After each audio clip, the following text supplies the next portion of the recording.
Monsieur le Président, Mesdames et Messieurs les députés, en application de l'article 49, alinéa 3 de la Constitution, notre Constitution, qui est la règle que le peuple français s'est donnée à lui-même.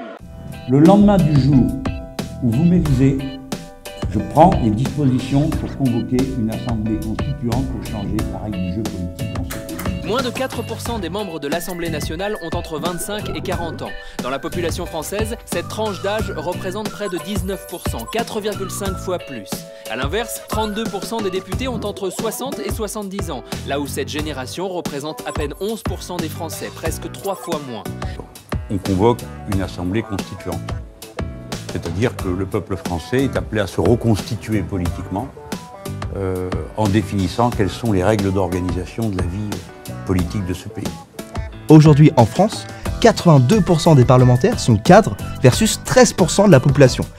Et 52% des Français sont employés ou ouvriers versus 3% des députés. Coïncidence incroyable, une bonne partie des abstentionnistes fait partie des classes défavorisées. C'est dingue, hein? On sort de la monarchie présidentielle, c'est mon souhait, et on entre dans cette nouvelle ère de pouvoir et de révolution citoyenne. Enfin. Juste un petit détail, j'ai découvert qu'il y a 30% des parlementaires, c'est-à-dire 577 députés, 348 sénateurs, 30% qui ont eu affaire à la justice et au fisc. Donc ça veut dire qu'il y a 30% des parlementaires qui nous votent des lois qui eux-mêmes ne sont pas en règle avec la loi. Une assemblée, ça veut dire qu'on va élire des gens pour écrire une nouvelle constitution. Et on en élira une partie, et moi je propose qu'on en tire au sort une partie aussi. En Islande, en 2010, le tirage au sort a même fait son grand retour en politique. Pour réformer la constitution du pays, le gouvernement a organisé un forum démocratique. 1000 citoyens de 18 à 91 ans furent choisis de façon aléatoire. Résultat, après une journée d'échange, 700 pages de rapports rassemblant 12 000 propositions. Fou. Et ceux qui seront élus là ne devront avoir été jamais élus dans une assemblée précédente. Pourquoi ? Pas parce qu'on veut montrer du doigt ceux qui étaient dans les assemblées précédentes. C'est pas le sujet. C'est parce qu'on veut un regard neuf, débarrassé des routines du passé.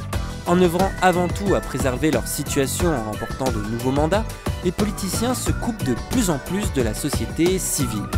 Ce qui explique qu'ils s'indignent quand des pressions civiles viennent les rappeler à l'ordre.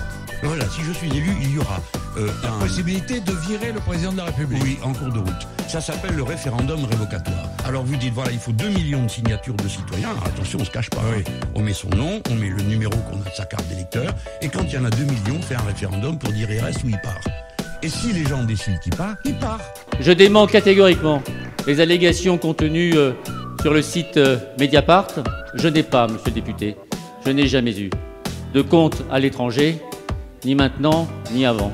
Je proposerais qu'il y ait le vote obligatoire. Parce que voter, c'est pas une faveur qu'on fait. On est membre d'une société et tout le monde a bénéficié de l'éducation par l'école gratuite. Donc tout le monde doit mettre sa cervelle et son intelligence au service. Dans certains pays, le vote est obligatoire, comme en Belgique, où tout abstentionniste risque une amende de 30 à 60 € et jusqu'à 150 € en cas de récidive. Résultat, le taux de participation au scrutin avoisine les 90%. Alors évidemment, si on veut faire ça, il faut accepter que le vote blanc soit compté.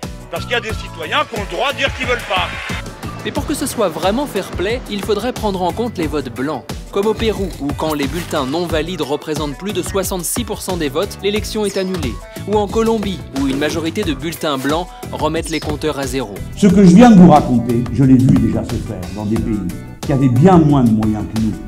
C'est ça la révolution citoyenne. Les gens s'impliquent, prennent le pouvoir. C'est ma stratégie révolutionnaire. Changer de système par les urnes et pacifiquement. Par et pour le peuple. C'est ça la révolution.